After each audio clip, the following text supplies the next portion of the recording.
بازم میگم مسئله حق‌خواهی یای مرا او رو میگذاریم برای کسایی که مربوطشان میشه، مربوط دولت، مربوط وکیلم. فقط چیزایی را که من لازم میدیدم که در مورد خود تشریح کنم و خواست دوستایم بود، خواست فامیلایم بود، من براتون گفتم و میگذاریم باقی قضیه را که دولت تصمیم بگیره که با طرف مقابل چی کنه. من فقط یک جنبندی بکنم برای پیش از اینکه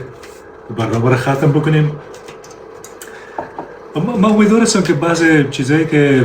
از یک طرف شنیده شده بود تو حل شده باشه و انسانایی که گوش شنوا دارن بدون شک به سادگی میتونن که قضیه را درک بکنن و بفهمن که گپ چی قرار است. مهم نیست، ضرور نیست که ملامت سلامت نمیشه سیاه و سفید شد، اما مهم این بود که ما اقلا یک چند چیزی که سالهای متمادی میشه که معذر کنید میشم تاثیر بعض از دوستا که با ترحم میگن که تو چه رقم یک پدر بی‌احساس بودی که در حق دختره که تو پسرت کار کردی و رفتی ازدواج دیگه کردی. من خواستم که امور رو برشان یک کمک وضاحت بدم که او امیدوار هستم که حل شده باشه برای تمام دوستا و دیگه ای که